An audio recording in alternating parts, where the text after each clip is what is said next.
Gaming and B. The sound of one gamer clapping. You dick.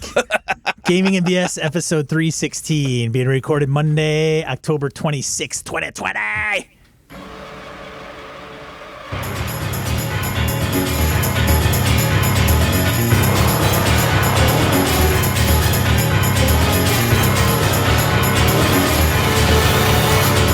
Welcome to Gaming and BS, a tabletop RPG podcast. I'm Sean. I'm Brett. Welcome back, folks. And for everyone in the chat, get your name in the hat and try to guess when Sean's audio is going to drop. Show start 8:26. VC's got it time stamped. Ed, as a matter of fact, I got Demon Grinder is Nola Burt's Hidden Acropolis today. Did you? Stop by. It kills me. So VC gets everybody's like, I think Demon Grinder won, and I said okay, so I'll hit him up, and we were on Discord, and I'm like, hey man, so give me your address, and I'll send it out. And he gives me his address, and I'm like, okay, he's Madison, like he's a local guy. I'm like, all right, Neat. He's like two blocks up the street.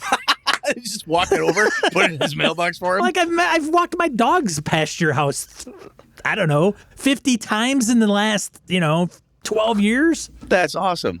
Yeah, that's funny. So I still ran by there this afternoon and dropped it off. We shot the shit for a little while. So that's saved you a stamp, is what that did. That's nice. Very nice. Yeah. So yeah, no, I can't be doing that because it is inevitable that my audio will drop. It is just a matter of time, but I can't keep giving zines out every time we record. How many we got left? I got two. I think I got two. Did I get 3 or 4 or 5? I don't know. I think I get at least 2. You have spares, so I have spares, but I'm going to run out of them. Yeah, but when we run out, then you stop doing it. Yeah. See, there it is. Cheapskate. Right. All right, Virtual Gamehole Con. Talked about that many times. GameholeCon.com. That's out there. Announcements, Sean, anything in that space before we job out other stuff? No announcements, no. Before we go too much, how was the game, man? I had 2 games this last week to chat about. So you go first. Curse of Strahd. Curse of Strahd. The session overall the eye roll and the head shake is for those of you who don't get a chance to see it. That was worth it right there. So the overall session went really well. Good. I couldn't have asked them to kind of go along with the flow. Great, but there is still there's just a weird dynamic going on, and I've talked to a couple people about it, and it's just one incident was a person lost the character in session 1. Mm-hmm. We kick off session 2. Things are still kind of in a mix. I can't get this player's new character in. I'm not going to wait to when I want to because these guys are dicking around in the haunted house. Well, then this player's got to sit there and go, boy, really? Yeah, I don't want her sitting around. I kind of showed up to play some D&D, asshole. Can I play some D&D, please? Yeah. And so I slide her in, and it's in the middle of a combat, and she happens to hear the ruckus, and she comes over and dispatches a couple of beasties. And then the group meets her, and she meets the group, and it's, a lizard man, a gnome, a human, 2 humans, and then it's her. And they're all males, right? They're all men, and she's a female halfling. And it's like, okay, no question. Hey, let's get out of here. You look like a good adventurer. You are no father party. Totally, man. Like, you guys, I even mentioned. I said, now hold on a second. You don't know these guys at all. They're kind of appeared. Yes, they slaughtered these beasties, but they could be. I mean, you don't know them at all. Like you've run into 4 people in the basement of a house, and so they just kind of hand waved it and went on their merry way. So I'm like, okay, I get it to some degree. There was a little talk, but it is only session 2, so sometimes we need to get going. Let's just get moving. So, all right, give them that one. That's fine. What else? Anything else? So I know Joe listens to the show. I think he does. Okay. And I'm gonna bust Joe's chops. Do it. So Joe's character. I've known Joe for 40 years. Joe's one had like a long background. He had a really kick-ass background. Joe had a long background. He had a pretty decent background, at least juicy background. You and I talked about this offline. It had good stuff in it. Good stuff. Not like over-the-top garbage, but shit as a game master, we go, ooh. Just this like, is good. this is good. His mom and dad, and then names, and his dad was missing. Like, he ended up missing. He's a fisherman and ended up disappearing. Nobody knows why. His mom remarried. Blah. Okay. I'm like, perfect. His dad disappeared. I'll have his dad appear in Barovia. Like, there you go. Somehow. So now it's just a matter of dropping that, right? I think with some of us game masters, we're like, ooh, but when is the opportunity to drop this piece, right? Yeah, because you don't want it to seem forced or stupid. So I got you. Got it. Or hey, by the way, like what? Yeah. Walking down the street in Barovia and there's your dad. No, not like that. Hi, Junior. Yeah, I got it. So the plan was to have a non-player character recognize him or have him look familiar. Like, you look familiar. Have we met? Nope. Got it. Joe's guy's like, nope. First time here. Stranger, strange land. So you really do look familiar. What's your name? Name doesn't ring a bell. Okay, fast forward, right? They get to the house, they're talking, and the guy who thinks he recognizes him says, it comes to him, right? Boom, bam. And he says his father's name, Christian, that's the guy. That's the guy that looks familiar, that looks like you. He's got red hair, real tall, blah, and his name's Christian, and he's from Cry, right? So he's got the NPC has an accent, and it gets the location mixed up. He's from Cry, and Joe goes, I'm from Cry. Like, he picks up on the fact that he's mispronouncing the place that he was born or lived. Yes. He's like, I'm from Cry. And he goes, yes, this man from Cry too. His name Christian. He looks like you. Joe, blank face. Cricket, chirp, chirp, chirp. Yeah, crickets, like, right. Like, what, dude? Really? Like, Joe, that's your dad. I'm like, it's your dad, you freaking doorknob. Oh, yeah. Even Jeff was like, dude, it's just something in your background. He goes, I don't remember my background. So what we need to look at this, Sean, is look at it this way. You, as Game Master, were spinning such an amazing tale. They were so immersed in the moment. They were taking all of this Barovian wonder in. Joe just forgot. He was just overwhelmed. He did forget, obviously. But because he was overwhelmed. That's why. Yes. Lean into that. I couldn't. It's the one thing you're like, you want that to be like, what? No. That's my dad's name. Like, you want to role play it out. Like, what? That's crazy. How do you know? Where is he? When did you see him? I set you up with a softball. All that shit went out the freaking window because you're like, derp. Yeah. Yeah, it went right down dead center of the plate and just right by you. Damn it. It was at the end of the hour, and I'm like, and that's the game. That's the session. We'll call it right here. And then I text him, and I'm like, dude, seriously? You forgot. You do any other gaming? Harold did well, though. I like Harold. Good. Harold got the baby. Good. Oh, he did get the baby? He got the baby, excellent. Yeah. Yep. Anyways, yeah. So that I don't want to go into like the whole thing about my game and everything. Brett, everything going well on the gaming front for? Excuse me. Yeah, Tuesday I kicked off my return to Greyhawk game with my usual group. We start on Tuesdays. It's first edition AD&D in Greyhawk. We're rolled up characters. I decided to be really nice, and after everyone, I'm like, they said, should we roll hit points? I'm like, yeah, let's see what happens. And in my head, I'm like, I'll give them maximum hit points if they just can't roll dice. 2, 1, 3. Because only had 3 of the guys show up. I'm like, yeah, just start with max hit points. You poor fucking thieves are all going to die. So 2 thieves and a cleric walk into a bar is basically the story. And it went to one of my classic things I like to do to open up. It went from, you're in the tavern, things are happening, it's kind of cold and wintry. Then there's a siege of the tavern. There's NPCs to interact with. There's a mage. Oh my, what were you bothering me for? I have no time for any of you people. So they deal with a mage. They deal with this weird little dude, this necromancer, some zombies. They realize how fucking hard zombies hit and the fact that if they roll for shit, they're all dead. It was good. It was a really good game. Everyone had a lot of fun. They liked the interaction, the fact that it... a couple of guys, Nick, my buddy, was especially phrasing, I don't want to do a dungeon crawl type thing. I'm like, no. They'll be dungeoning. Yes. I said, but there's plenty to go on. So they learned a little bit about there in the Grand Duchy of Jeff, the one guy who got into a kerfuffle and a little bit of trouble, which kind of ladled the whole damn inn into trouble, is the son of the Duke of Jeff's brother They're like kind of nephew, half nephew to the Duke, right? And they heard something about the Scarlet Scarlet Brotherhood messing about. So they're like, ooh, what's this? Ooh, what's that? So it was pretty good. A lot of fun. And then I went up to hang out with my folks for a bit, and then gamed with my home group. We were able to get together in person. That was a lot of fun. We did my World of Darkness game. God, I can't think of names or terms today. That was crazy. It was more of the what the fuck is going on. We have to figure this out. They're starting to crack some of the code. Like, hey, reality is twisting and shifting around us constantly. I think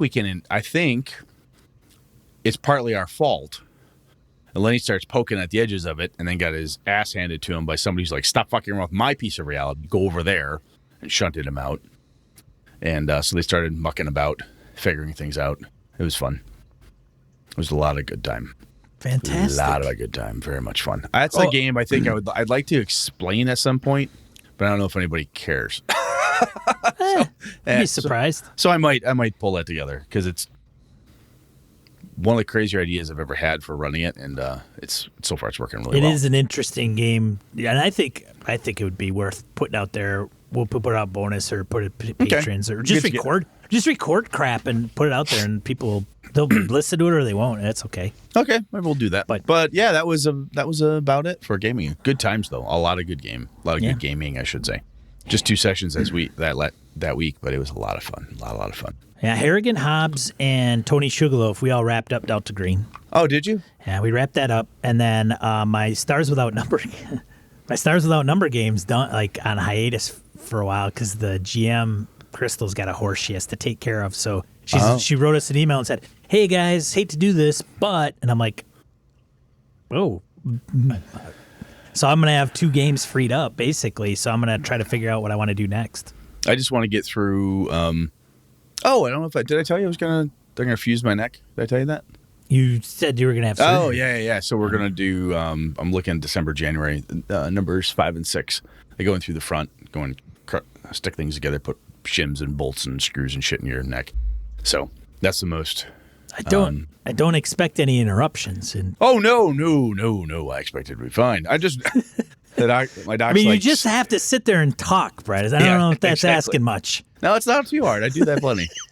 I'm like, how long's your recovery? She's like, well, 4, 6, maybe 8 weeks, depending. Like, you got to wait till after November. Oh, really? I said, yeah, I have a hunting trip and shit I'm doing in November that requires heavy lifting and walking around. I'm not. Priorities, Doc. Yeah. I got to kill stuff and eat it. I have to have stuff to eat while I'm laying around convalescing. Making people wait on me hand and foot. God, that'll be annoying for people. Yeah, for those that aren't in the know, Brett's got some issues with some vertebrae, and that he's gotta have fixed. So pretty much my whole neck's jacked up. Yeah.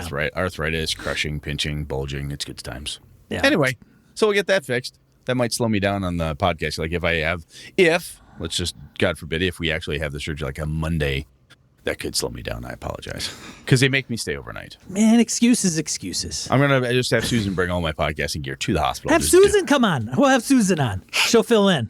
That would be terrible. What? Come on. Nobody. She wouldn't do it. I like a new player, I'd make it smooth. Yeah, you just crush all her dreams and hopes, just like a new player. All right, let's move on from here. Let's go to random encounter. Chat's like, yeah, man, bring on Susan. All right, let's get into random encounter. Nobody's saying that. Random encounter. 2 comments from social media, voicemails, emails. I've got a couple. One's a pretty long one, but I really like it. Let's start out with mongrels. Okay. All right. Here we go. Pure mongrel from Down Under. G'day, Brett and Sean. It's Paris, the Pure Mongrel here, your brother from Down Under. Guys, just wanted to, first of all, say how awesome it is to hear your voices in this incredibly difficult time. This coronavirus can just suck it, quite frankly, but I've been so busy lately that I haven't had time to listen to as many podcasts as I could, so it was great to catch up on some of them and listen to your guys' voice and hear just how well you sound, how well you're doing, which is great. Hey, I just wanted to chime in on the discussion about paid GMs that you've been talking about the last couple of episodes. So this is an interesting topic to me, obviously, as someone who is, I suppose, technically a professional GM, as I do get paid to run games in one sense. And I actually have 4 other game masters apart from myself that now work for me. So obviously in my field, we work in a therapeutic sense where we work with young people with psychosocial disability and non-neurotypical brains, which is, it's shop speak for young people that deal a lot with depression, anxiety, need help with coping skills, people with autism, etc. You've heard this enough, won't go on. But what I wanted to express to you was that there is this kind of, I guess, negative context that you sort of hear across the community in regards to people selling their services as a game master.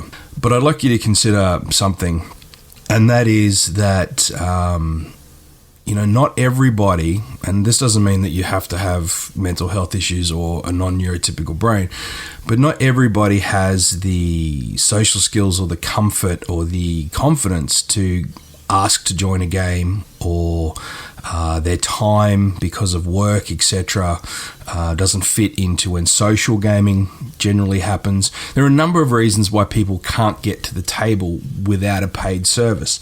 And so while we might see the monetization of something that we love, something we class as a hobby, the truth is it's a craft and it is an art, and we wouldn't sit there and turn to an artist and say, hey man, you shouldn't be able to sell your painting because you're doing something you love or it's artistic.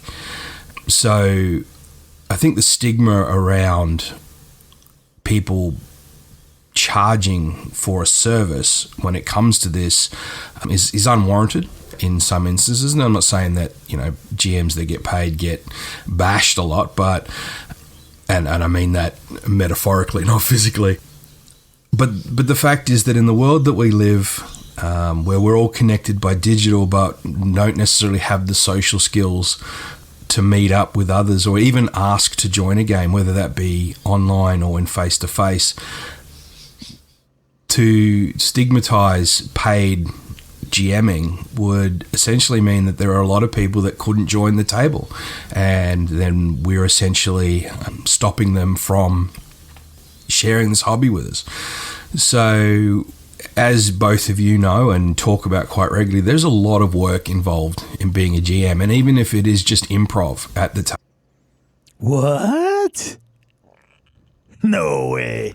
That's good stuff. Actually, I like the there's a really cool point I think that he has in there, which is the, charging for your services isn't necessarily just because it's a hobby type of thing, right? If when I did the Streets of Avalon book, one of the things that Encoded Designs is big on, and which I absolutely supported, was we're going to make sure we're paying for the art, and not like, here's a nickel, right, give me the best thing you can possibly do.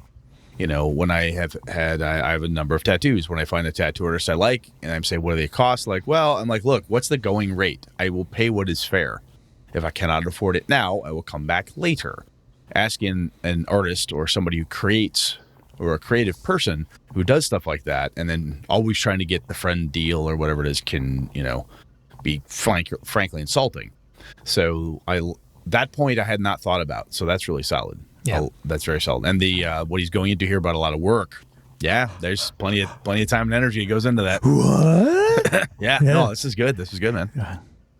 There's a lot of energy, a lot of creativity, a lot of drawing on yourself and past experiences that is required when game mastering, and that's no different to any other job when you think about it. On the flip side, some advice for anyone that does want to get into the professional side of role-playing.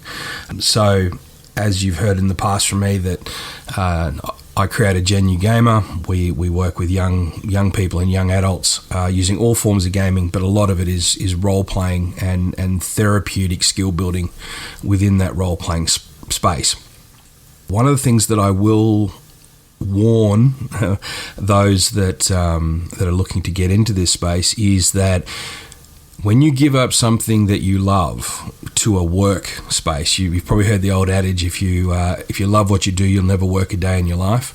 That's horse pucky, quite frankly. You actually work harder, and not only that, when you give up something like role playing to work, you'll be surprised how much you actually relied on that hobby for your own well-being, your own mental health, your own de-stressing, your own way of expressing yourself and understanding the world around you. And when you give that up to work, you've essentially given up part of yourself, whether that's something private or, was certainly what I would class as a coping strategy. And so I think it's not. So when people talk about once you start doing, like, how's it? Do what you love, you never work a day in your life. Well, he said that, but but the thing is that when you talk about horse pucky, when he said that, I'm like, oh God, that is hilarious. It feels very true when he says it. Carry on. It is, and it has to do with what I was thinking is, they say, well, then it's going to become a job, right? Mm-hmm. It's going to become a job, and I'm going to hate the job. I don't think that's the thing. I think what it is when we love something and we turn it into a job, and then it becomes a job, and we get bogged down in it, is that it takes away from the aspect of it not being a job. Yeah, it's no longer a there's hobby. no escape. Now, you and I, this is ages back, the first time Gamehole Con moved to the bigger energy center, right, for the space. Steve Jackson's there, and he's got his thing. We picked on him a little bit on the show and whatnot. Uncle Steve. One of the things he said in there, someone asked him, what games do you play for fun? And he said, and I'll quote, "I do not play games for fun." Yeah. Everyone was like, what? He said, if I am playing a game of mine, Munchkin, whatever, blah, blah, blah, I am playtesting, designing, and developing. It's my job. I have other things I do for fun, listed them. But now, that is an extreme example, but I can absolutely see what Paris is saying here, is that if like, wow, I always did this thing as the release, the escape from the job. Right. Now is the job. What the hell do I do to release escape from now? That? You got to pick up bowling. Yeah, and I suck at bowling. Is it too late to do bowling? Oh, my neck is fucked up. Got to shoot bow stuff Brett does. That would help. Except shoot guns, bow stuff. I can make that a job too. It's a thing people do. That's true. It absolutely is. I know it is. Yeah. I almost did that at one point ages and ages ago. And then what would you do, Brett? You'd have to go and become a IT guy, I'd be an IT guy for fun. Yeah, I'll be an IT director just as a side gig, something to do for fun. I'll get together and bitch about telcos and carriers and stuff. Yeah. Well, at that point, you would be bitching about shooting bow and seeing animals in the wilderness. Yes. Right? Yeah. Wow, that's. All right, let's go back. Carry on, man. I'd take bitching about that over bitching about AT&T. Anyway, carry on. All right, here we go. There can be a lot of negative feelings around that because especially if the players in a space where they're paying you to play, you get less of a say in regards to how the table is run. I mean, you can still set the boundaries so that, everyone takes their turn and all that sort of stuff. But ultimately, the theme of the game will be more driven by the people that are paying you for the service. And that may actually be in direct opposite to the way that you like to play. If you like to play more of a serious style game and everyone's mucking around, you have to let that happen in that space. Or conversely, if they want a really serious game and you want to play a fun game, you can't do it. You have to do what the table wants. Yeah, so basically, because I'm not getting paid right now, I could do whatever the hell I want. And, whatever the players want, I have a say. Like, I could say, hey, Jeff, you're not playing frickin' Van Helsing Witch Hunter frickin' Superman. You could indeed do that. But if they were paying me, podcast, all this stuff I talk about, I just be like, what? I can't, what are you going to do? There's an obligation that goes in there. I think that's the larger statement, right? Totally. Yeah, if you're going to do something, we hinted at this or try to get to that point, is that you've entered the realm of obligation. Right. Right. And it's a different world. Do you want to live in said world and deal with that thing? Right. So, good point. The other challenge you'll have is that you'll be playing with a lot of unknowns. So usually when you're playing with your friends or people that you normally play with, there is an understanding of what will happen within that social contract at the table. And when people pay you, they bring with them whatever it is they bring. It could be their personality, their hang-ups about the game, their understanding of the game, the understanding of how it should be played. And as the customer, there is that expectation that they get what they want, not what you want. And that can be very challenging and very difficult for the person that is providing the game. So I just wanted to put that my 2 cents worth in. I would strongly recommend that if anyone goes down the path of selling their services as a GM, which sounds really crude, that first of all you put in place certain games that you don't use at work. All right. So if D&D, if you're prepared to give up Dungeons and Dragons, for instance, to work, then I would find another RPG that you do not use at work, that you play with just your friends at the very least. And I would certainly look at other hobbies that could maybe fill in that role-playing space for you, whether it be wargaming or model making, anything else that will give you that relief that you need.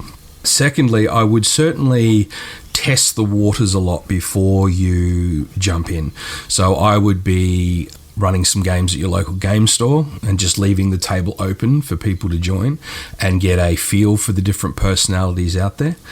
Because, there is a wide range of people that come to the table, and for various reasons they may act or perform in a way that you aren't ready for, that you don't know how to deal with. And you really need to expose yourself to a lot of those sort of personalities before you jump into the professional arena, or you will find it rather difficult.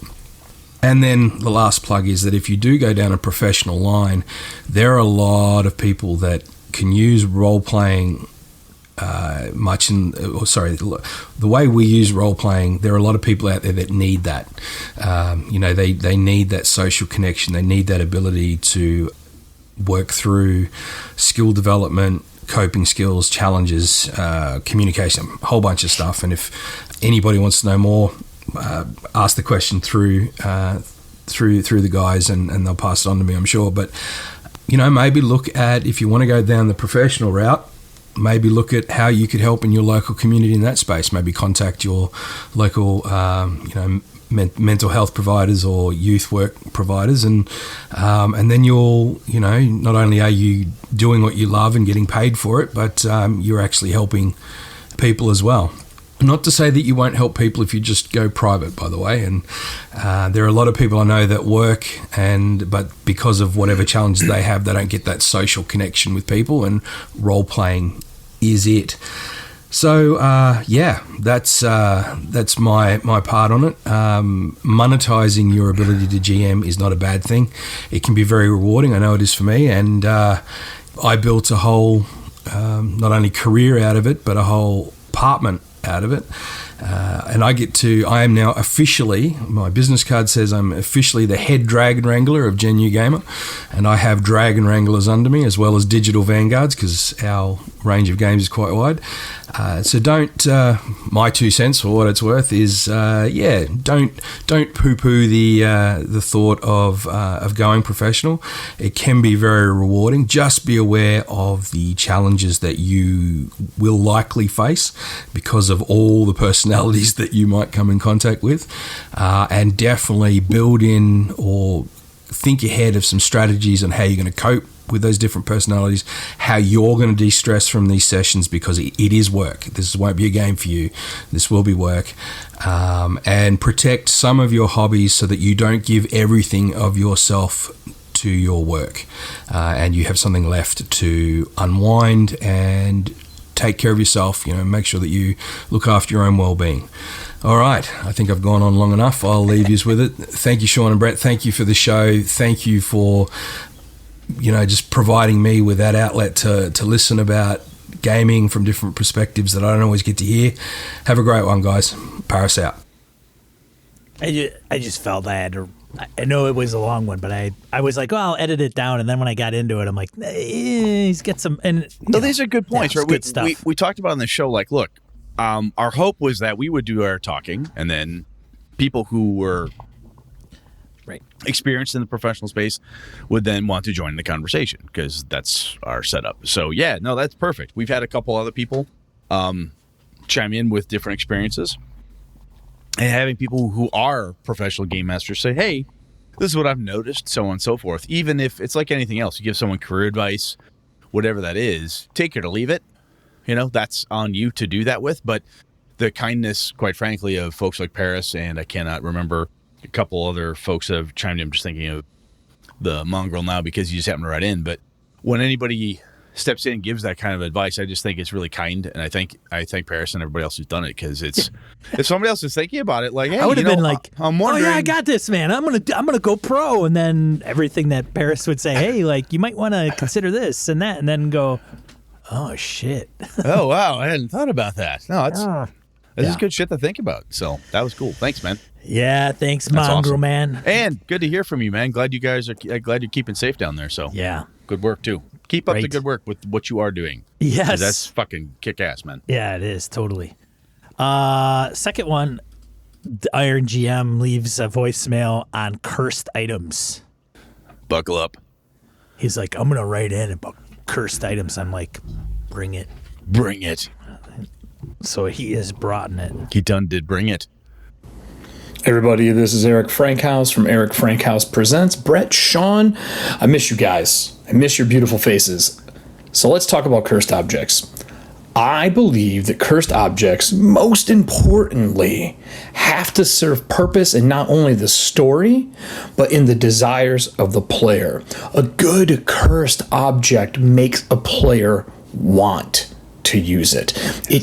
It draws them into this false sense of security. And I find cursed objects that are intelligent really good at this. It doesn't even have to be an artifact level of crazy, but it has to lean into what that player wants, what that character they're playing needs. So for example, in my Pathfinder game that I am running for Patreon right now, there is a bag of devouring that is cursed and intelligent. Actually, it's a mimic bag, and it is a mimic in backpack form, and it will pick items up off the ground for you. It has its own action. You can also have it store extra things like a bag of holding, but anytime platinum is put into it or platinum is near, it keeps it. No one knows where it goes, but it keeps platinum. It doesn't give anything back. But this bag of holding has the ability to draw things out and give them to you, or pick things off the ground within 5 foot of you. This cursed item is something that the goblin of the game loves. And it has learned that if there is platinum around, this object, this cursed mimic, will try to steal it. I've given out intelligent items over the years and cursed items over the years that make people want to use them. They have a goal. And the way I do this is I write down 3 to 5 things that this cursed object is made for and what it wants. Here's a great example. Cursed object has to be used by someone for it to fulfill its purpose. What is its purpose? It is made to slay the mayor of the town. Yeah, that's right. It is made to slay the mayor of the town, and the players don't know this. The third thing about it, to help with this, it allows the player to locate humanoids, someone they've been in contact with before, or if they can put that blood on the blade itself, it helps them locate it. Number 4, once they are located, you have an easier time fighting them. Maybe it becomes a defending item of +1 or +2. And last, and specifically, whenever the mayor is around, you can hear his thoughts. And this cursed item swaps those thoughts into very twisted things. Maybe eventually start allowing saves to fight off the cursed object and so on, but that is what this cursed object is for. Give it purpose, everybody. Give it purpose. Oh, and Dan, I highlight my stuff too. I write in my books as well. And more importantly, I even write and draw little objects for traps and whatnot. Love the show. Keep doing it, guys. See you soon. That's good stuff, man. That goes into kind of what you and I have talked about off the mics with some of the cursed items we were discussing kind of off camera. Having it be more than just the negative, which is what we were trying to drive at. So those are some other good examples. That's really solid. Thanks, Eric. Yeah, he takes a real positive approach to it. Like, they're just these weird things that they do versus... I love the idea. It's a sword that's designed to kill the mayor. Right. And so that's cool. All right, you can hear the mayor's thoughts. Like, that's interesting. The mayor's thinking about murdering some children. What? oh my God, I didn't know he's evil. It's taking his thing and is twisting it, as Eric said, right? Yeah. So he's actually thinking about building an orphanage. Right. But the sword's like, oh, no. He murders children. Or, oh, no. He's looking to, overtax the peasants. Or whatever it is. It's just flipping, twisting, making you like, I can hear his thoughts. It's not what he's saying. He's saying this, but I can hear this in his head. That evil motherfucker. And next thing you know, the player's like, I gotta kill the mayor. He's secretly evil. Right. Clearly. He worships, Beelzebub. We need to take this motherfucker down. And you go in and kill him. And you're like, oh my God, what happened? The nicest man in town has been murdered. Oh, damn it. No, I like it. That's good stuff, man. Thanks, Iron GM. Eric Frankhouse presents. Check him out on Twitch. He's got his own channel here and runs and shows his prep work and stuff. I'll tell you, man, and dude, Eric, we miss you too. Just for what it's worth, it does suck. I mean, we could see each other in the virtual spaces and stuff, but man, those wonderful times. Get a con, get a hug, hang out, get a beer together. Drink Malort. Yeah. Oh, Jesus. Miss the Malort. Nobody misses Malort. Except you. No. Carry on. All right. DM Kojo writes in. Hey, guys. DM Kojo. It's been a long time. Thought I'd give you a call. I really enjoyed your episode about changing how you game master. Got me thinking about my own journey a little bit. I know that when I played in my first run in the 80s and 90s that I was a game master that really wanted to have control, liked it when people were on rails, and when I knew it was coming.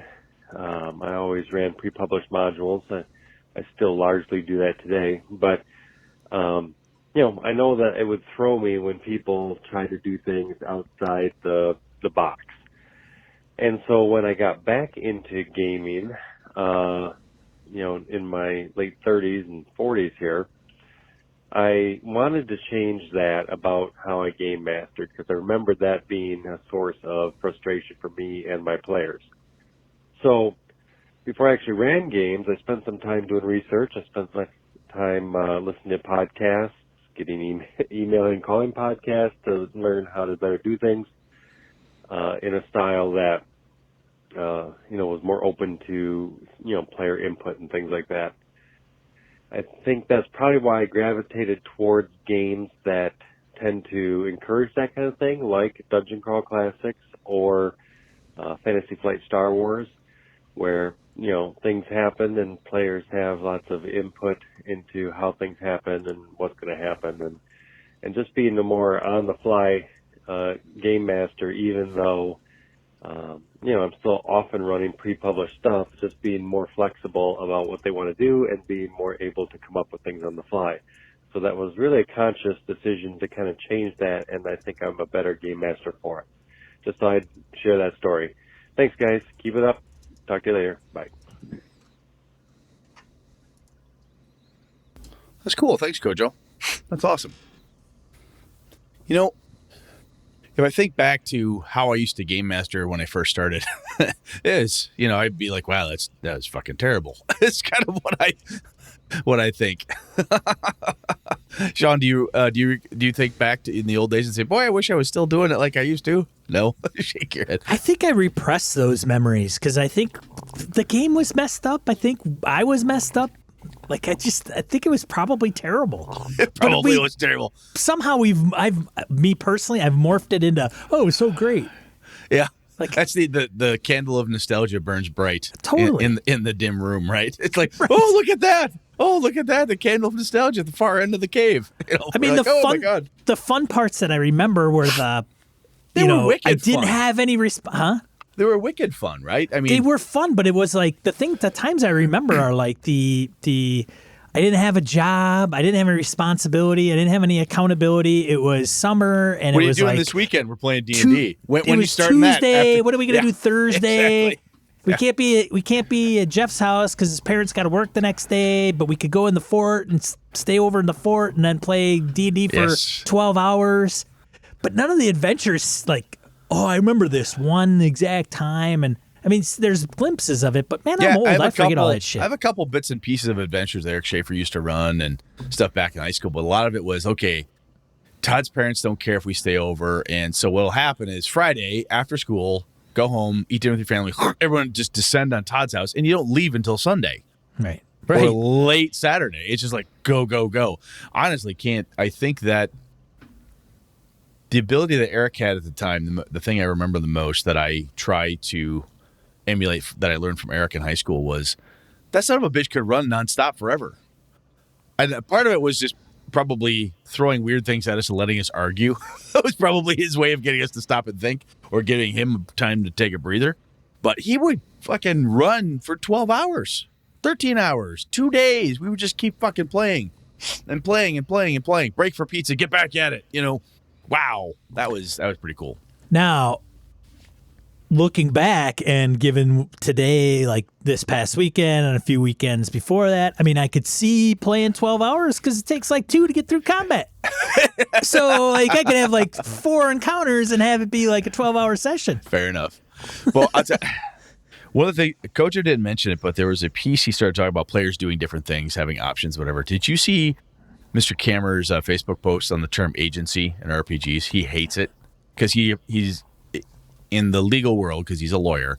Agency is a very specific thing in the legal world. So he hates that term in gaming. It's like, and he's like, look, this is just lawyers rant, so I'm going to blah. And he just vomited it out. Right? I'm like, interesting. Just a different approach. It's similar to what you and we've all talked about on the show for 6 years now, 300 and some episodes, is what does that mean? It's very easy to say, I'm playing a high fantasy game. Oh, you mean like Lord of the Rings? No, I'm talking high fantasy. Like Dying Earth? No. Oh yeah, high fantasy, dude. Like you got to be stoned to understand it. What are we talking about? Yeah, so it's, and the more we've gotten through this stuff, it is so crazy, and this almost goes to Paris's piece on getting paid and so forth, the amount of effort and work that goes into something. And the amount of time we have now, he hinted at this, or since I hinted, he said this directly at the beginning with schedules and time. The older we get and looking to the past, as Kojo just had us do here, I don't have infinite amount of time. I got shit I got to do. I got a lawn to mow. I got bills to pay. I got so much time. And I can definitely see where having as solid of a session zero, a solid of a, here are the stakes, here's the definitions for everything I'm using. We're going to hash out as much as we can up front so that there's, yes, there'll be disagreements. Yes, somebody's going to say, what did you mean by? Let's try to get as much as we can out there. So at least within the spirit of everything, we've all agreed that these are the rules of the road. Carry on. I can totally see why that's become more important, excuse me, at least in my gaming, because I ain't got that much time. I want to be able to sit down and play. I don't want to sit down and have an argument over whether you allow double or triple specialization. I don't want to fucking deal with that. So, cool. Thank you, Kojo. Good to hear from you. Hey, Kojo's another one, man. I miss seeing you, dude. Yeah. Gary Kahn and all that good stuff. Oh, Christ. All right. What else we got? Anything else? We should get to the main topic. Oh, let's do that. Yeah, let's go. All right.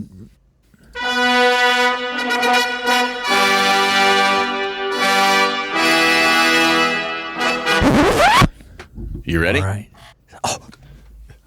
All right. So Todd Crapper, the warden, the man who convinced me that I need to turn the Streets of Babylon into a PIP system, asked us back in episode 311. He said, what is the role of the GM? Because we started talking about different modes, methods, and so forth, and he talked about it on forums, and we've tittered around with this thing, like, oh, maybe this, maybe that, whatnot. Kind of, are they a player? Are they more? Are they less? Are they Lord, God, and Master? Are they just there to entertain? So, Sean, dude, I got this. You got this. So I got this, man. I'm going to sit back. You ready for this? Lay it on me. 1, scheduler. You are scheduler. Got it. Got it. No one else can do that. Only the GM. No. Not that I'm aware of. Very much in my experience, it is much the same. I mean, if you're not going to be there and you're the game master, I mean, might as well not have a game. Fair enough. I'm going to write this down. So scheduling. All right, scheduler. Check. Put that down. Scheduling. Got it. Next thing, you are how do I put it? Expectation setter. Expectation setter. Expectation setter. You're in charge of all that. Like, here's the deal. Here's what to expect. Here's what's going to go down. Got it. Right. This is gold. You're spitting gold here. Diamonds, You diamonds, diamonds and gold. are rules authoritarian. The rules authority. Rules authority. You got to know all the rules, every rule. Got to know them all. Know all the rules. It's like Pokemon. Got to catch them. Got to know them all. Got it. Got it right. Next one, you have to be story guy, person, Story woman, story person. Yeah, Got it. Story person. Yeah, you got to know all the story. Does put that all do the you also story do together? Do you have to be an improv actor so you can do all the voices? Improv actor. You got to put that down. Okay. Voice actor maybe optional. Okay. Let's Voice see. improv acting. Yes, you have to be the keeper of all the character sheets. Okay. Keep Are we- all relevant data. All relevant data, yes, to include, but not limited to, character sheets, Okay. session notes, character backgrounds in case your characters forget what they are. Got it. Right? Okay, got that. Yeah. So you have to be journalist, journaler, writer. You got to be dice chucker. You got to chuck dice. Yeah, that's I'm stretching there. yeah. That sounds like a lot of bullshit right there, Sean. No, that's all, man. There's nobody else that does any of that. Is there a reason why no one else does it? Because Because they're not the game master. Duh, Brad. It has something to do with the fact that players are lazy. Oh, I'm hey, just hey, going to hey. say it. No, come on now. Let's not throw stones here. So the first one you threw out, I was gonna mention this. The role of game master. I think there's a couple different interesting pieces. I think that often there's what's the game master's role in the game, and then around the game, around like outside the actual game session itself. And we've talked about this before, and I honestly think scheduling tends to fall on the game master because the game master is the one that without that person there, we can't game. Right? That's traditionally, at least in the spaces that Sean and I roll in or have rolled in, is that, hey, I want to play D&D, Star Wars, Star Frontiers, or Dungeon Crawl Classics, or whatever. Who's the GM? She can't make it. Oh, It's got to be all right. it's got to be a game master based game, right? Yeah, if it's a game master based game, without that person, hey, can Jen make it? Nope, no DC tonight. No DCC tonight. Crap. Anybody else can run something? That's the who else wants to run? Who else is going to step in that chair? And that's why I believe the scheduling lands on the game master as an outside game issue, is because, like, look, person, can you be there? Yes or no? Because if you can't, then we got to find somebody else who can be there to run a game or do whatever. So that one I kind of get. So the other one around expectation setting you talked about, I think it's often seen as it's your game master. Yes, that's true. It's their game. It's their game. If I'm the game master, it's my game. Is that really what you think, Sean? Or just Come on. I'm teasing you. Yes. So it's interesting though, because Who wants to play in my next game? Exactly. Everyone says that. Yeah. Hey, what are you running? What game are you playing? What game are you running? What game are you? It's your game. It's not. And I think those expectations land on people because that phrasing, that terminology happens. And we don't ever say, what game do we want to play? We don't ever. That's way too much hyperbole. In the circles I run in, and the people I work with and that I talk to about gaming, I don't often hear, we've decided, unless it's predicated by, I gave them 3 options, and then we chose the option number 3 is the one the most people want to play, so that's why I'm running Dungeon Crawl Classics, or that's why I'm running this Power by the Apocalypse, because that's what most people voted on, and that's what most people are comfortable with. But it was still the game master put the options in front of people that they could choose from, right? So, and there is often, from the rules authority perspective, there are a lot of times that people will say, I don't know what this does, or we've talked about this repeatedly. If you want to be a good player, understand what it is your character is capable of, understand the rules, how to roll the hit, how to roll damage, those minimums. But generally speaking, it's often that the GM has to be able to know all the rules, be able to find them. being able to drive the story, the improv acting, keep you all relevant data, the notes. We're, going on and on in that space. I think I'm telling you, man. That's the stuff. Like I had to tell. I think I'd even told Jeff this past week, and I'm like, "Hey, man, I got all this shit going on. You got to know your character. That's all I'm asking." That's it. Like, all of those up. pieces, though, that you said. I think, jokes aside, that's one of the reasons why some people, I think, rankle when they say the game master is just another player at the table. Oh, well, the sure. game master is a player at the table. We're all players. You just have a special role. That person's playing the Jedi. You're the game master. This person I have a title, Brett. I have a title. The other people have a title. It's called player. I want a title. You want a title? Yeah. All right. Ever seen the Cheers episode about titles? God, it's been a while, but yeah, I think so. It's a good one. Wait a minute. I don't want to raise. Let's talk about this title thing. Let's talk about this title thing. I want to be head chief game master. So, Sean, do you think it's still? Do you see the game master though? I mean, if you take that stuff aside, do you honestly, kind of at its core, is the game master to you another player at the table, just with a specialized role type of thing? Where we'll often say, players, make sure you're collaborating, source the room, blah blah blah. We give a lot of game master advice or ideas and thoughts around that space, and sometimes I think it's difficult for you and I to talk about, what should players do. For some reason, we always tend to drift towards the game master because that poor son of a gun needs the most help. Is what it usually feels like. That's what it really is. It's not like the game master, well, Jen, you barely know how to run Dungeon Crawl Classics. Obviously, Jen knows how to run, Jen Brakeman is who I'm talking about. Jen knows that game. Yeah. But it's like, wow, I have these different you're one person that everyone has to figure out at the table, right? Who's Brett? How does he operate? What's he doing? Got it. I've got to figure out 6 players or 4 players or 5 players. Who are you? What is she doing? What does that person want? What do they want?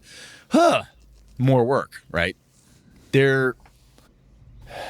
It's interesting because I guess my instinct is to say the game master is not just a player because of the extra things, but I don't know if those are self-imposed extra things. Just simply from my history in the game hobby to say, oh, no, the game master is clearly more than just another player. He has all this stuff that they must do. Is that legit, or am I just spouting some shit that I've never thought of? I don't know, man. Well, and I think this could come down to semantics a little bit. I mean, okay, so when Todd's talking about is the game master an actual player, and if you're playing a game, then of course the logical answer is yes. I don't think that's a big, huge deal to put it in that context. However, keep going. They just have a lot more on their plate. Do they need to have all this on their plate? Of course not. But I think it depends on the group that you're playing with and the baggage that comes with it. So I think I particularly have quite a bit of baggage when it comes to how a game master is defined in some of the circles that I run in. Yes. Right. And I think that's some of, and changing some of this, like some of the things that I've been encountering with Curse of Strahd, and some people I've talked to, like, I've known Jeff and Joe for like 40 years and Andy and Harold and Vicky for a little bit less. And, so when I say like, oh, I can't believe this happened, why would, I not expect that to happen? I've known Jeff for how long? 30 years? I should be able to write the book on these guys easily.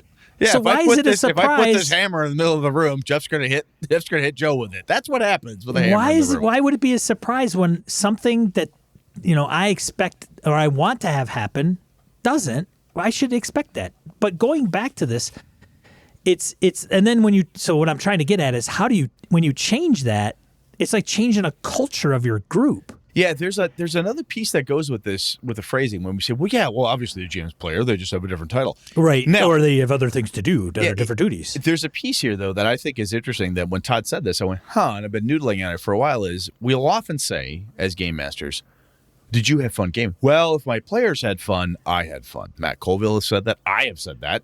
You have said that. Hey, man, if everyone at the table had a good time, we had a good time. That's really cool. That's bullshit. Well, here's an interesting piece, that goes with that. That is saying that unless 4 to however many other people you game with, 8, 6, whatever the number is, unless 6 people had the time of their lives that evening, you as the game master failed. or didn't get to enjoy it as much because not everyone at the table had fun.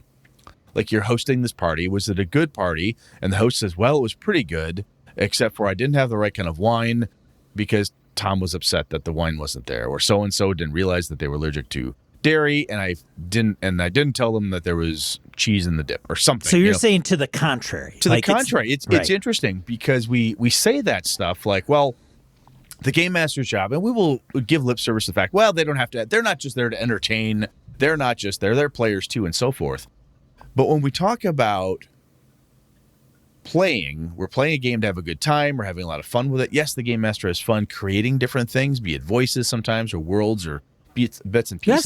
That's what they enjoy, Brett. That's why they're the game master. They create the world. That's their fun. That's their fun part.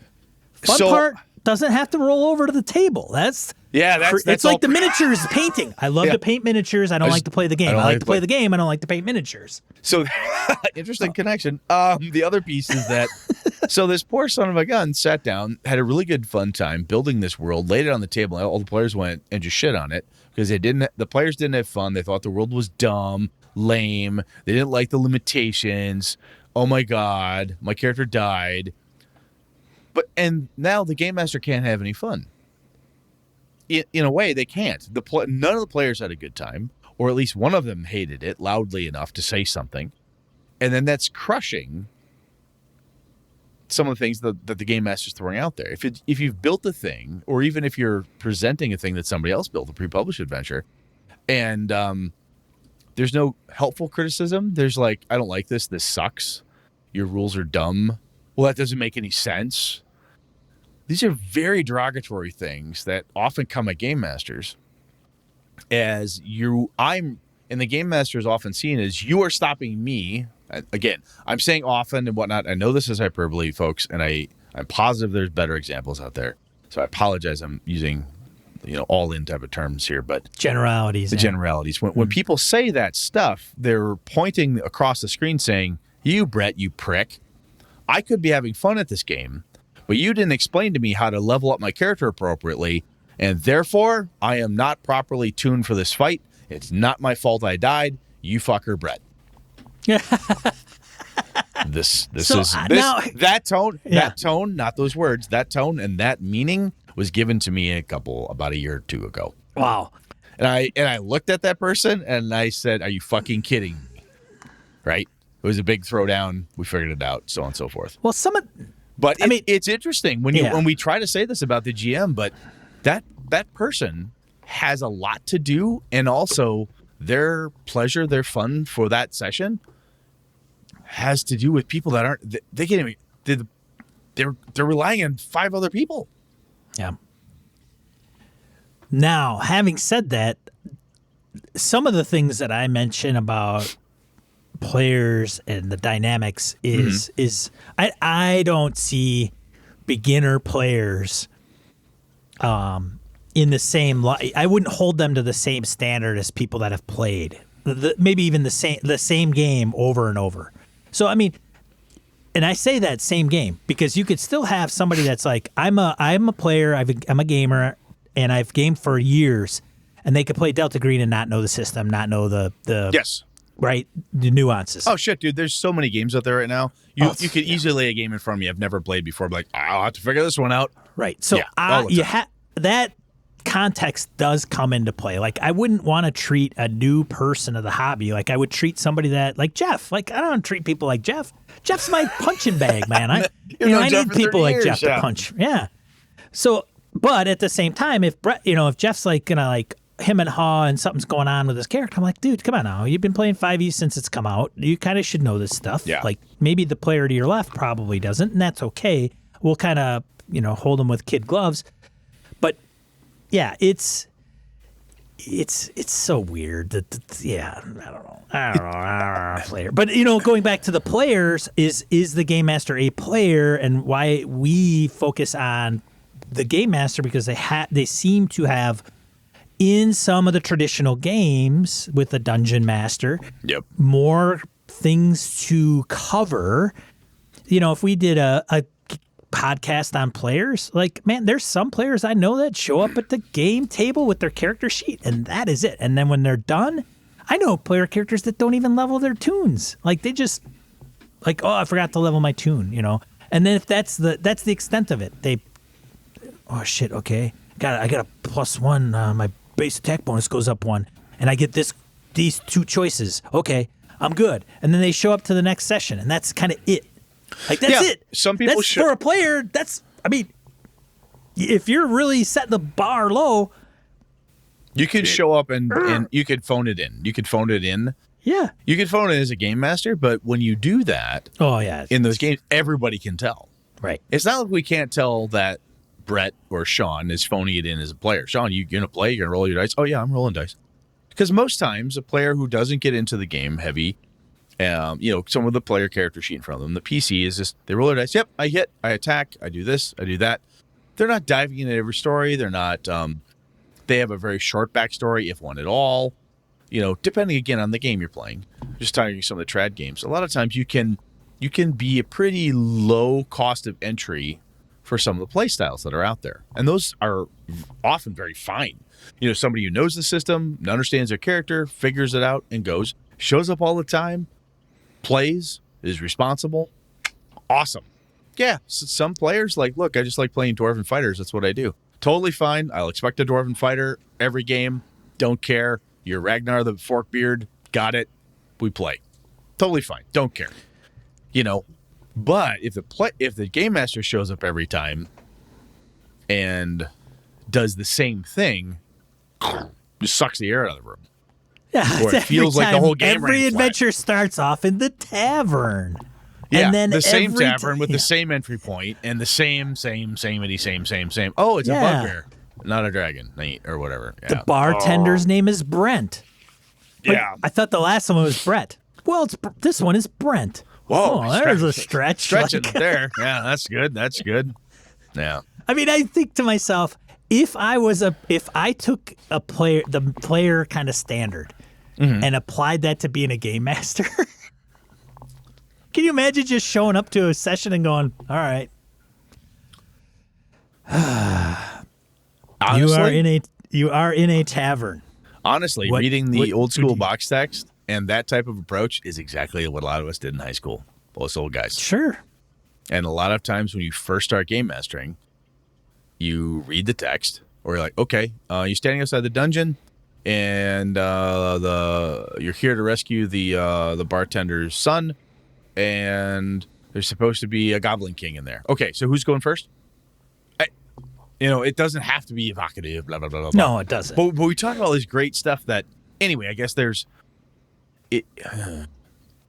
Todd, we're probably butchering the fuck out of what it is you actually want us to talk about, man. So but this is the shit that hit me, Todd, when you mentioned this. And I'm really thinking, man, it's interesting because the game master, what is the reason that they're on this pedestal or this behind the screen? They've got this special thing. And some of it is historical. We just ladle this stuff on the poor person. Like, hey, guess what? You're supposed to. But honestly, the crux of it to me is, did the players have a good time? Well, then I had a good time. And quite frankly, that's very true for Brett. One of the reasons that my World of Darkness crazy game is going so well, and I'm smiling and I'm enjoying it while I'm running it, is because I got 5 guys at the table and they're all like, wow. Oh, wow. Oh my God. What the fuck is that? Oh, Jesus, that's creepy. Oh, holy fuck. Wow. I'm hearing this. I'm like, oh, because my God. They're buying into what you're selling. Yeah. And I'm getting this wonderful feedback, right? Right. When that doesn't happen, I feel like I fucked up. I failed. Everything's gone to hell. Right. And if your player screws up and forgets that his dad is named something from the town he's from, you go, Joe, damn it. And he's like, oh, crap. And everyone gets a giggle and we move on. And Joe's got this now. He's like, okay, cool. Oh, sweet. My dad. That's right. Sorry, I'm a moron. Carry on. Yeah. Bite the hook, dude. Get in there and go. Right. But if that happened on the flip side, if the game master, if the player came up and said, well, yeah, I'm looking for, so-and-so. What's his dad's name? Christian. So if he kept walking around saying, have you seen Christian? He looks a lot like me, blah, blah, blah. And used the game master after the 4th time said, Joe, why do you keep asking for this guy? Who is this guy? he'd look at you like, you fucking douche. It's in my background. Remember, it's my dad, the thing I want to do the most. Oh, yeah, I'm sorry. Dude, what do you think I wrote that for? Again, I've been that GM. Crystal called me out on it. Yeah, I made this elaborate background. You haven't read any of it? I'm like, sorry. oops. Sorry about it. So it's interesting, though, then, again, somebody creates a thing, gives it to you, and says, you make something of this, or I will be disappointed. I've given you, the game master, this thing that I created for my character, and you better use it, or I will be disappointed. I will not have fun. And it will be your fault that I'm not having fun. Huh. Is that overly harsh? But honestly, I've seen this happen. I've had that happen to me. You didn't use my thing. I'm disappointed in you, Brett. Sorry, there were 8 of you, and I forgot yours. Wow. Yeah, I don't think some of the players I game with, I haven't done it in a long time, if ever. It's, maybe not relevant. And now all of a sudden it's occurring, and now it's like, wait a minute, hold on a second. So I don't blame the players for not providing some juice, because I'm not using the juice, so why provide it? Yep. So, I think when you say I'm not blaming the players, so what I want to do now is say categorically, I'm not blaming people for this behavior. When someone goes, Brett, you fucked up, you didn't use my thing. I brought this on myself as the game master. Right? When we talked about this earlier before we got in here, like the session 0, let's make sure we level set everything with everybody all the time. I never told anybody, right? Right. By the way, here's the rule book for this new game system. Here's the, players' information. I expect you to have knowledge of X, Y, and Z, okay? Because I'm not going to memorize that. You have to know how to attack, defend, and cast magic. Go. You need to know how to fly a plane, do this thing, whatever. I've never done that. I have, because of just history and grognardness, I've yep, that's my job, and kind of envelop this thing that I feel like I have to hold on to. And this kind of goes into, again, changing how you GM. And I think getting players to understand that, look, I want to have a good time too. And one way to help me have fun is for you guys to keep notes. I'm not keeping notes for your stuff. I can't. I do not have time. Please do that. Right? And explain to them, it's not fun for me. I don't enjoy it. I have enough of my own shit to worry about. Please do that yourself. So I honestly think, though, that I brought some of that annoyance on myself at the end of all things. When a player gets mad at me that I didn't use their background, did I ask him for a background? Yes. Did I give him 3? I said, and make sure in your background you have 3 points because I need those. And then I failed to use any of those 3 points for one player. That's fucked up, Brett. You told 8 people that you had to have this. They all gave it to you, and everybody got a taste but this person. I brought that on myself. I walked right into that meat grinder. Why did I do that? Why didn't I say, hey, how about we do some character development on the fly? That will help me, by you saying, yes, I'm looking for my father. His name is Christian. Do you happen to know him? And that's when you tell me right here in front of everyone at the table, maybe for the first time I've heard this, that you're interested in that type of thing. Does that make sense, Sean? Yeah. There's just kind of this passing it out. Do you agree with me? I mean, I'm going off here on my usual rant, but do you agree? Am I bringing this on myself type of thing? Do you think you do? I think ideally, gaming's a give and take. And I think that the players there's less things that they obviously have to do on the upfront. And, I think that's okay. But understanding the dynamics is the big. I mean, that's everything is with these games, man. Is trying to figure out what that looks like. What's the dynamics? What are people trying to get out of the game? What do they prefer? What do they not prefer? And all that. It's just rinse, repeat, man. Just record this piece, put it on the next episode, hit frickin' repeat, and then we got another 400 episodes. I mean, it's so ridiculous. It's always a trope, and but it's not always easy to pull off. Like sitting down and going, "Hey, here's kind of what I'm thinking. What are your thoughts? Are we all on the same page?" Yes, and then making sure. I mean, getting 6 players to like the same game can be difficult. is very difficult, man. I've got one guy in our Curse of Strahd game. He is not, it seems like he is not interested in the least. And, it's not the type of game that he probably wants to play, or things aren't going in a direction that he like, hey, this isn't adding up to me for me for some reason. And that may be, and that's, and that's the thing. And that at one point, Demon Grinder and I were talking a little bit about this, but sometimes it's just a matter of, and people get stuck in these groups. I don't want to say stuck, but they're in a group. They're friends. They've been with them for so long. There's no other game group out there that you could possibly fit into. And so you kind of like, well, it's kind of the deal. That's the way we roll. This is how we play. Yeah. And eventually somebody may grow out of that. They get a taste of something else that's kind of cooler to them for whatever reason. They get exposed to different tasting foods, and they're like, man, steak and potatoes is really great. But every once in a while, man, I love frickin' sushi roll. And if my group's never, ever going to eat sushi, I either got to come to grips with that or I got to move on. And it's just the way it is. And so, anyways, I think that, but I don't know. I think some of the stuff can be reinforced back towards the game master by players as well. We've set the ground rules and we said, hey, this is what we're going to play. This is how we're going to play it. If the group relies on Brett or Sean to every other session say, so are we still enjoying Curse of Strahd, or would we like to bail and play something else? Right. If the game master is the only one, once we've agreed to play, you are stuck playing, and the game master is the only player at the table who has the power, for some reason, to stop the game and say, I don't like this. Right? So the other component here is, grown-up time, whereas players, I have had players in my home group say, I don't like that game. My buddy JR, he's not interested in my World of Darkness game right now. He doesn't have time. He's got other shit he's doing. He's like, you know what? You guys have fun without me. That's fine. Nick was running Star. That's what you should do. Good on him for saying that and stepping up and saying, hey, and it's good on you for not getting pissed off or pissy about it. Right? Nick loves Star Wars. He got a hold of me and said, I want to run a Star Wars game a while back. He said, I know Star Wars isn't your big thing. You've said that before. I said, yeah, Nick. I said, but I'll be there. I'll play a support character. I'll have a good time. I'm ready to give this a go. Lenny said, I'm just not interested. I'm gonna sit this one out. Totally fine. Nick is not offended. Lenny's not offended.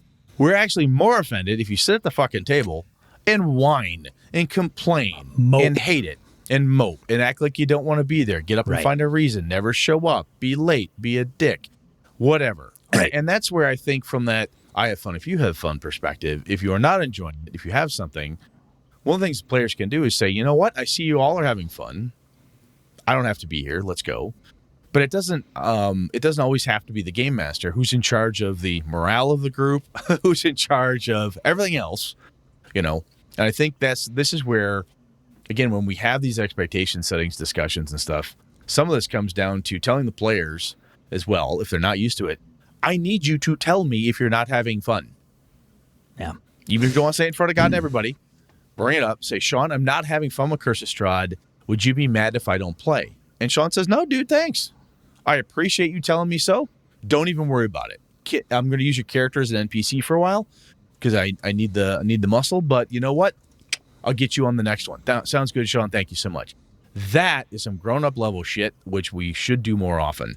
And again, from the role of the GM perspective, that's almost where it's like a GM sharing component where that piece, that trad world where the game master has to ask you, are you having fun? Are you having fun? Are you having fun? Can revert to the player, where the player raised their hand and said, I am not enjoying this. I see everybody else is, so I'm going to leave. If there's 8 of you having a good time playing Dungeon Grinder game, and you were like, I am thespian actor person, I have not been able to thespian actor at all, because this is a goddamn dungeon crawl, I'm out. Love you.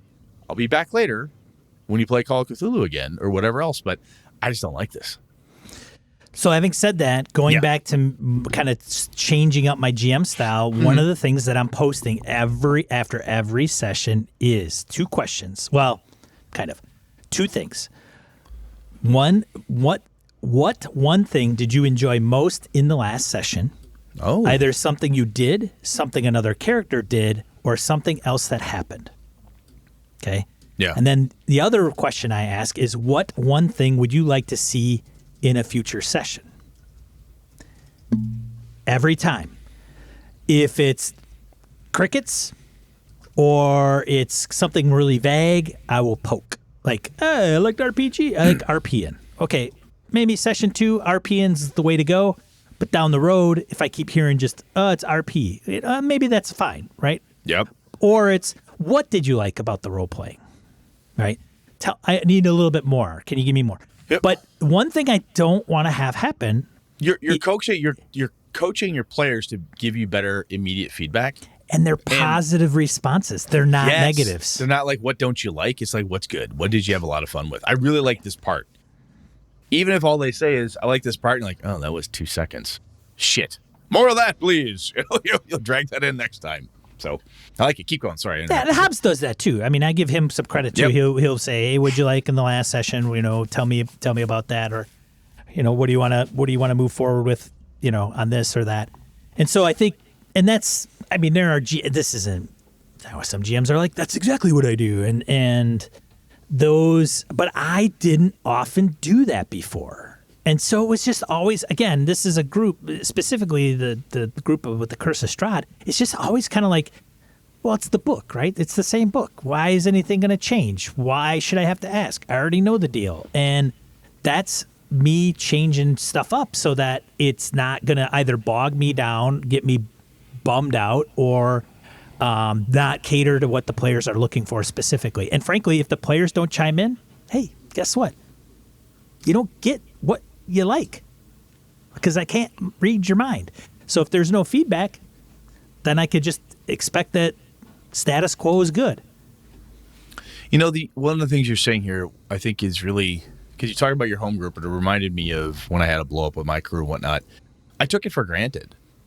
And you start off saying that, look, I've known Jeff for 30 years, blah, blah, blah. I should know this. Right. And there is a time where we get in a rut of whatever that is. And like, what's the GM's role? Well, the GM's in charge of everything. I want him to do this. I want him to do that. I want him to do this. Holy fuck.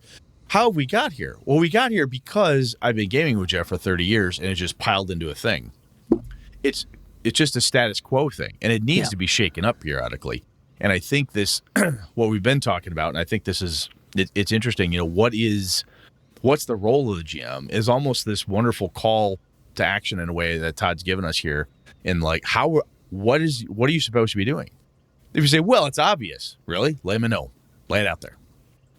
Right. And if you have it and you and your group all approve with it, and that's exactly what you all agreed to, bully, go for it. You got this.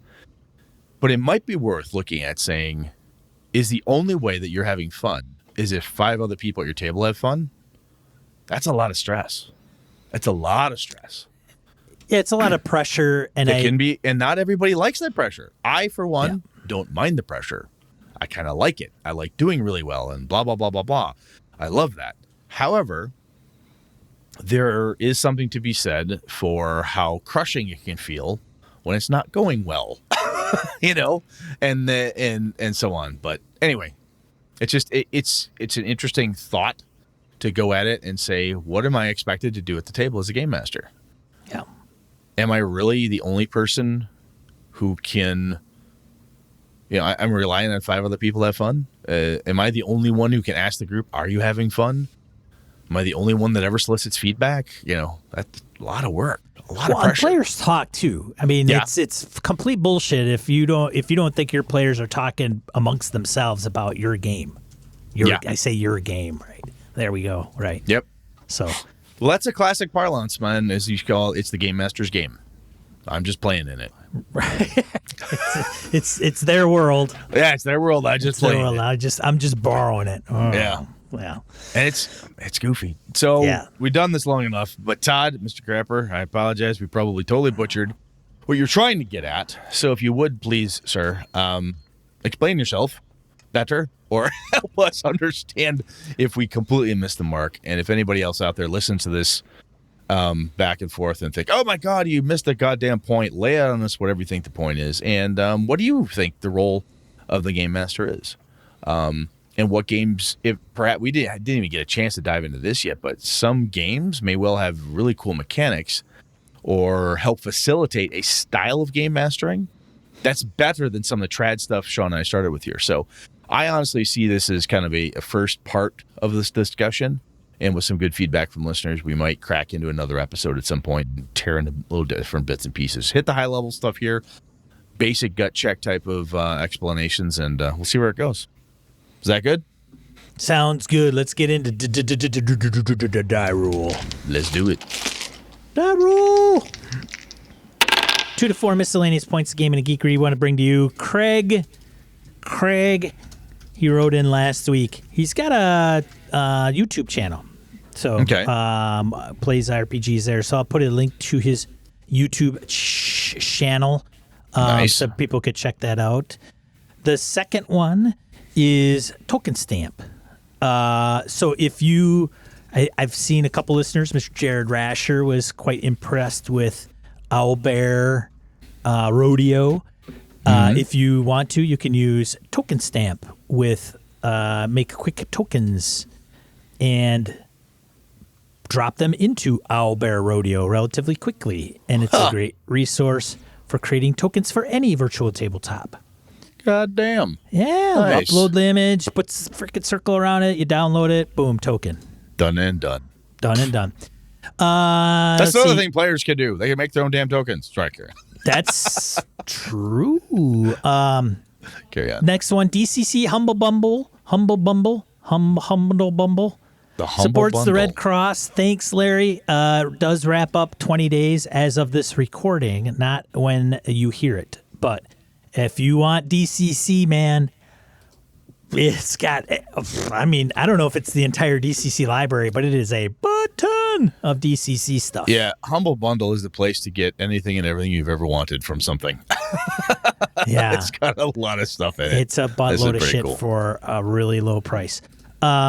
Living Atlas. This one comes from Vece in Illinois, better known as VC, English. Living Atlas. So if you want some real life data or some interesting maps, check that out. I'll tell you, man, VC does some amazing cartography work. Yes. He does some really good stuff. So if he's pointing you at this is a good resource. So Thank you, VC. That's good. And then the last one, I think Larry pointed out as well, Flames of Freedom, Grim and Perilous, powered by Zweihander. No, it's a Kickstarter till November 4th, which is coming up soon. It is fully funded, big bucks time. Check this out. Yeah, they're calling American Gothic Horror, powered by Zweihander. Yeah. Yep. So if you like Zweihander and you like the era, then that's something to check out for sure. Other than that, that's it for Die Roll, man. Cool. What are we talking about next week, Brad? We got a request talking about Game Master screens, so we're going to talk about GM screens a little bit. And DM screens? Well, come on now. We're in the digital world. Brett, do those things even exist anymore? I actually pulled my first edition one out on Tuesday because it had the hit charts on it. So I had it laying in front of me here so I could see them while I was working the screen. So definitely easier than paging through the DMG. Oh, hell yeah. All right. Cool, man. We'll see how it goes. Sweet. Looking forward to that one. So, do you use a DM screen, Brett? You said you did. I was for the first edition because I wanted the charts. I've got a nice first edition old school GM screen that had the charts I wanted easily available. But other than that, I usually don't because I tend to forget what the hell is on the goddamn screen. I'm telling you, man, I want to still build the super duper ultra wide, ultra high GM screen. I'm going to take all the ones that WotC's ever put out. You're going to go old school like Gary For and the guys 5.0. used to and hide yourself full body screen so you're hidden behind it. Build it all up and out. Hold on a second.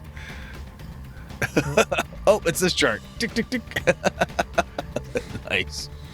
Thanks, everybody, for joining us live here on twitch.tv. We record Monday nights at 8 p.m. Central Time. Won't you join us, please? Otherwise, if you see this on YouTube, give us a like or a subscribe. And you can find this show, obviously, a couple days later via your favorite podcatcher of choice. Cool, man. For Gaming and BS, I'm Sean. And I'm Brett. Good night and good gaming all. This has been a Litterbox Studio production.